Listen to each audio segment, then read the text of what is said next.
प्रभुपाद जी कह रहे हैं कि these ISKCON temples they are just like oasis in the desert for the conditioned souls to quench the thirst of their desire for real happiness. Yes इसके yes. अंदर वो जो real happiness की बात कर रहे हैं, हाँ। ये जो हम एक प्री कंसीव्ड हैप्पीनेस होती है, उससे ये रियल हैप्पीनेस क्या डिफरेंट है? एक्चुअली क्या होता है कि इस्कॉन के टेम्पल्स जो है, प्रभुपाद जी ने स्टेटमेंट दिया है कि मरुस्थल में जैसे आदमी डेजर्ट में परेशान है, हीट गर्मी में ना, तो अब जाता है एकदम से ओएसिस एक पानी का सोर्स देखता है तो उसे बड़ी उसके अंदर की जो राहत लाइफ मिलती में है। राहत मिलती है। तो हाँ। इसी तरह जब वो नॉलेज जब गेन करता है, वो है ना, नॉलेज जब गेन करता है तो उसकी जो जन्मों जन्मों की लाइफ की जो उसकी थ्रस्ट है वो ख़त्म होती है एक्चुअल में ना। जी।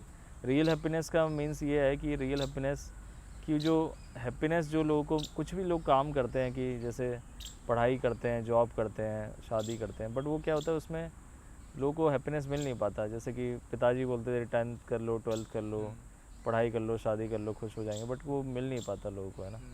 और लोग आप देखते हैं कि जब बुढ़ापे में भी लोग बड़े नेगेटिव रहते हैं ना, लोग मिल नहीं पाता है।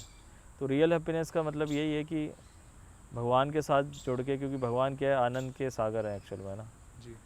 तो वहाँ से जो हमें हैप्पीनेस मिलती है वो परमानेंट होती है। जैसे कि मैंने बात किया कि लाइफ परमानेंसी की बात मैं कर रहा था ना, कि कोई भी मरना नहीं चाहता है ना। तो इसी तरह जिस तरह से कोई आदमी मरना नहीं चाहता है, इसी तरह से कोई आदमी दुखी नहीं होना चाहता है ना। जी। तो इसी तरह जब हम भक्ति को प्रैक्टिस करते हैं तो हम रियल हैप्पीनेस को फील कर पाते हैं, क्योंकि हम समझ पाते हैं जिस तरह से कि इस संसार में जो भी हम भौतिक सुख हम गेन कर रहे हैं वो सब क्या टेम्प्रेरी एक्चुअल में ना। और जब हम भगवान की भक्ति करते हैं, भगवान से जब जुड़ते हैं, स्पिरिचुअल एक्टिविटीज़ को जब हम करते हैं, मेडिटेशन करते हैं, मंत्र मेडिटेशन, तो असली मायने में उस रस को पान कर पाते हैं, उस नॉलेज को, है ना। क्योंकि जब आप नॉलेज को आप गेन करते हो, भगवान के बारे में पढ़ते हो, उनके पास टाइम्स के बारे में पढ़ते हो, जी। जब जब धाम आप विज़िट करते हो, वृंदावन धाम लोग जाते हैं, तो लोगों को एक कनेक्ट फील होता है कि उनके सोल के साथ कनेक्ट फील होता है कि असली मायने में हम क्या है, आत्मा है ना, सोल है ना। तो अगर आपको बोला जाए जैसे एक ड्राइवर है ना, गाड़ी चला रहा है, तो अगर ड्राइवर को पेट्रोल पिलाएं तो वो जिंदा नहीं रह पाएगा ना।